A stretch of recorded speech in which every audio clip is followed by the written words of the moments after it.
नमस्कार, शाम के 7 बज रहे हैं। वक्त हो गया फास्ट एंड फैक्ट्स का। मैं हूं आपके साथ में मानसा मलिक और मेरे साथ हैं आदित्य। ये दिखाते हैं आपको आज की बड़ी खबरें पूरी रिसर्च के साथ। रक्षा मंत्री मनोहर पर्रिकर ने आज सर्जिकल स्ट्राइक का ज्यादा क्रेडिट पीएम मोदी को दिया। कांग्रेस ने उनसे माफी की मांग की। मनोहर पर्रिकर ने कहा कि जो लोग सर्जिकल स्ट्राइक पर सवाल उठा रहे हैं वो भी इसका क्रेडिट ले सकते हैं, लेकिन ज्यादा क्रेडिट पीएम मोदी को दिया। कांग्रेस ने निशाना साधा, कहा सरकार सेना के पराक्रम का श्रेय न ले। All Indians, including those doubting Thomases, also including can share the credit. One for myself, I will only share the credit. At the most, the major share goes to Prime Minister.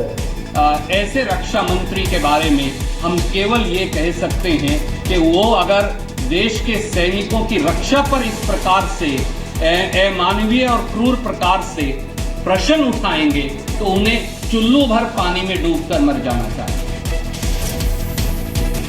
Congress उपाध्यक्ष राहुल गांधी ने पहले surgical strike पर PM Modi की तारीफ की, कहा 2.5 साल में पहली बार अच्छा काम किया। 6 अक्टूबर को राहुल गांधी ने बयान बदला, कहा पीएम मोदी सर्जिकल स्ट्राइक पर जवानों के खून की दलाली कर रहे हैं। कांग्रेस नेता संजय निरुपम ने सर्जिकल स्ट्राइक को फर्जी बताया, कहा सबूत आने तक सच नहीं माना जा सकता। दिल्ली के मुख्यमंत्री अरविंद केजरीवाल ने भी वीडियो संदेश जारी कर सर्जिकल स्ट्राइक के सबूत सार्वजनिक करने को कहा। हालांकि रक्षा मंत्री मनोहर पर्रिकर ने बाद में साफ किया कि वो सर्जिकल स्ट्राइक का श्रेय सेना और देश के 127 करोड़ की जनता को देना चाहते थे। रक्षा मंत्री मनोहर पर्रिकर ने कहा है कि पाकिस्तान के खिलाफ पहली बार सर्जिकल स्ट्राइक हुई है। मुंबई में एक कार्यक्रम के दौरान मनोहर पर्रिकर ने कहा कि उनकी जानकारी के मुताबिक पहली बार सर्जिकल स्ट्राइक हुई है। पर्रिकर के मुताबिक कांग्रेस जिस सर्जिकल स्ट्राइक की बात कर रहे हैं वो बॉर्डर एक्शन टीम की कार्रवाई है जो आमतौर पर चलती रहती है। First of all, I am defense minister for 2 years, and from whatever I have learned, there is no surgical strike any time earlier. Okay. What probably they are quoting are what is called as action taken by border action teams. Manohar Parrikar ने surgical strike का ज्यादा credit PM को दिया। उन्होंने ये भी कहा कि जो लोग सर्जिकल स्ट्राइक पर सवाल उठा रहे हैं वो भी इसका क्रेडिट ले सकते हैं। 28 सितंबर की रात को भारतीय सेना के जवानों ने पीओके में घुसकर सर्जिकल स्ट्राइक को अंजाम दिया था। भारतीय सेना की कार्रवाई में करीब 50 आतंकियों के मारे जाने की बात कही जा रही है। सबसे ज्यादा नुकसान लश्कर तैयबा को हुआ। अंग्रेजी अखबार द हिंदू ने खबर छापी थी कि 2011 में भी सेना ने सर्जिकल स्ट्राइक को अंजाम दिया था। द हिंदू के मुताबिक 2011 में सेना के ऑपरेशन जिंजर में 8 पाकिस्तानी सैनिक मारे गए थे। 3 सैनिकों के सिर काटकर भारतीय जवान लेकर आए थे। रक्षा मंत्री मनोहर पर्रिकर से पहले पूर्व डीजीएमओ विनोद भाटिया ने भी दावा किया था कि भारत ने इससे पहले कोई सर्जिकल स्ट्राइक नहीं की थी। जम्मू कश्मीर के पंपोर में 56 घंटे बाद आतंकियों से एनकाउंटर खत्म हुआ। हमला करने वाले दोनों आतंकी मारे गए। आज दोपहर के वक्त सेना ने पंपोर एनकाउंटर खत्म होने का ऐलान किया। ऑपरेशन खत्म होने से पहले एंटरप्रेन्योरशिप डेवलपमेंट इंस्टीट्यूट के 60 कमरों में तलाशी अभियान चलाया गया। मारे गए दोनों आतंकियों के शव भी बरामद हो गए हैं। एक आतंकी कल मारा गया था, जबकि दूसरे को आज सुबह मार गिराया गया। दोनों आतंकी लश्कर तैयबा के बताए गए हैं। आतंकियों के खिलाफ कार्रवाई में पैरा कमांडो भी शामिल थे। दोनों तरफ की फायरिंग में ईडीआई की बिल्डिंग अब एक ढांचा बनकर रह गई है। 2 मिलिटेंट हैं, 2 उनके पास वेपन मिले हैं, बाकी सामान अभी चेक कर। जो मंशा इनकी थी, एक तो यही है कि जो सिक्योरिटी फोर्सेस जब ऑपरेशन के लिए आएंगे तो कैजुअलिटीज कॉज करें, और दूसरा ये कि जितना टाइम वो इन्होंने बिल्डिंग भी इस वजह से चुनी थी कि जितना टाइम वो निकाल सके so that they are able to draw the attention. सोमवार सुबह 6 बजे के करीब आतंकी ईडीआई इमारत में दाखिल हो गए थे। कहा जा रहा है कि आतंकी बिल्डिंग के पीछे नदी के जरिए इमारत में दाखिल हुए थे। मुठभेड़ की शुरुआत में आतंकियों की गोली से सेना का एक जवान घायल हो गया। ईडीआई इमारत पर 8 महीनों में आतंकियों का ये दूसरा हमला है। फरवरी में हुए हमले में 5 सैनिक शहीद हुए थे, जबकि 3 आतंकियों को सुरक्षा बलों ने ढेर किया था। दशहरे के मौके पर लखनऊ में पीएम मोदी के भाषण पर सियासत हो रही है। पीएम के जय श्री राम कहने पर विपक्ष सवाल उठा रहा है। लखनऊ के ऐशबाग में पीएम का जय श्री राम का जय घोष विपक्ष को पसंद नहीं आया।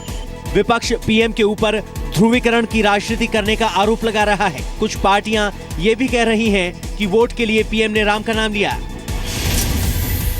मैं इतना जरूर जानता हूं कि जय श्री राम के नाम पर आप उत्तर प्रदेश के लोगों से वोट हासिल करना चाहते हैं। देखिए, इसमें कोई आश्चर्य की बात नहीं है, कोई नई बात भी नहीं है। वो हमारे प्रधानमंत्री जी सोते, जागते, खाते, पीटते, उठते, बैठते, वो ध्रुवीकरण की ही राजनीति करते हैं। और रामलीला में अगर प्रधानमंत्री जय श्री राम नहीं कहेंगे तो और क्या कहेंगे? विजयदशमी के मौके पर पीएम आम तौर पर दिल्ली की रामलीला में रावण का दहन करते हैं। दशहरे के मौके पर पहली बार कोई प्रधानमंत्री लखनऊ की रामलीला के कार्यक्रम में शामिल हुए। पीएम ने अपने भाषण की शुरुआत और आखिर में जय श्री राम का जय घोष दिया था। हाल के दिनों में कांग्रेस उपाध्यक्ष राहुल गांधी ने भी अयोध्या का दौरा किया है। वहीं समाजवादी पार्टी की सरकार ने भी अयोध्या आने वाले राम भक्तों के लिए सुविधाओं की शुरुआत की है। तमिलनाडु के मुख्यमंत्री जयललिता की सलामती के लिए दुआएं जारी हैं। आज बीजेपी अध्यक्ष अमित शाह भी उन्हें देखने के लिए पहुंचे। चेन्नई के अपोलो अस्पताल के बाहर जयललिता के सैकड़ों समर्थक जमा हुए। हाथ में जयललिता की तस्वीर, चेहरे पर तनाव, लेकिन एक उम्मीद भी कि उनकी नेता जल्द ठीक हो जाएंगी। इसी उम्मीद में पंडितों से मंत्रोच्चार भी कराया जा रहा है। विशेष पूजा के बाद जयललिता के समर्थकों को प्रसाद भी बांटा गया। Our honorable CM is getting day by day very better and she's very hale and healthy. We heard very soon she'll come back home. Jayalalithaa की सेहत के बारे में जानकारी लेने के लिए बीजेपी अध्यक्ष अमित शाह भी आज चेन्नई पहुंचे।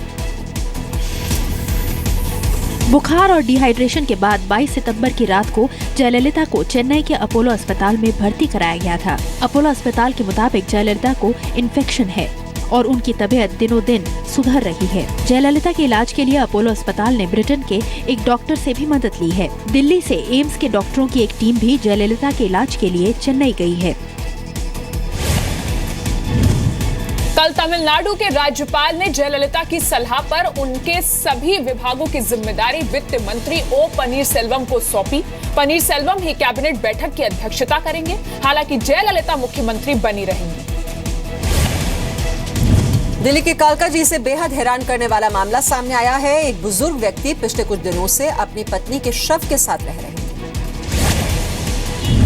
90 साल के गोविंद राम जेठानी कालकाजी में अपनी पत्नी गोपी के साथ रहते थे। दोनों को बच्चा नहीं था। दोनों बीते 35 साल से अकेले थे। बीमारी और आर्थिक तंगी से परेशान थे। कुछ दिन पहले बुजुर्ग की पत्नी की मौत हो गई, लेकिन उन्हें इसका पता नहीं चला। 2 दिन पहले गोविंद को एहसास हुआ कि पत्नी के शरीर में कोई हरकत नहीं है। इसके बाद उन्होंने पड़ोसी से जाकर मदद मांगी।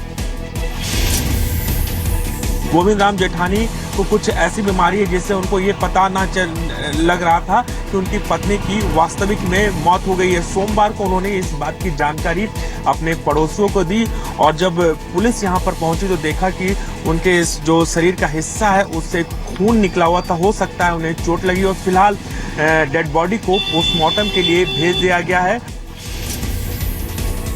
आंकड़ों के मुताबिक देश भर में करीब 10.5 करोड़ बुजुर्ग लोग हैं। बुजुर्गों में से करीब 1.5 करोड़ अकेले रहते हैं, यानी करीब 15% बुजुर्ग अकेले हैं। करीब 65% बुजुर्ग आर्थिक तौर पर अपने परिवार के लोगों पर निर्भर हैं। गोविंद राम जेठानी भी कुपोषण के शिकार हैं और पुलिस ने उन्हें अस्पताल में भर्ती कराया है। ये खबर बुजुर्गों के प्रति हमारी संवेदनहीनता की कहानी बयां कर रही है। शहरों में, खासतौर पर मेट्रो सिटीज में अक्सर इस तरह के मामले सामने आते हैं। आपको कुछ खास जानकारी दे देते हैं ताकि जरूरत पड़ने पर ऐसे किसी बुजुर्ग की मदद आप कर सकें। देश भर में कई एनजीओज बुजुर्गों के लिए काम करते हैं। डिग्निटी फाउंडेशन ऐसा ही एक एनजीओ है जो कि मुंबई, कोलकाता, चेन्नई, बेंगलुरु, पुणे और अहमदाबाद में काम करता है। इसके अलावा किसी जरूरतमंद बुजुर्ग को हेल्पेज इंडिया नाम के एनजीओ से भी मदद पहुंचाई जा सकती है। हेल्पेज इंडिया एनजीओ का हेल्पलाइन नंबर है 1800-180-1253। दिल्ली सरकार के सीनियर सिटीजन्स हेल्पलाइन नंबर 1291 पर भी कॉल कर मदद पहुंचाई जा सकती है। 9 अक्टूबर को दिल्ली पुलिस ने दिल्ली पुलिस सीनियर सिटीजन नाम का एक ऐप लॉन्च किया है। इस ऐप पर बुजुर्ग खुद को रजिस्टर करा सकते हैं। इसके अलावा दिल्ली पुलिस की सीनियर सिटीजन सेल का नंबर 011-234-90-223 पर भी कॉल करके आप रजिस्टर करा सकते हैं।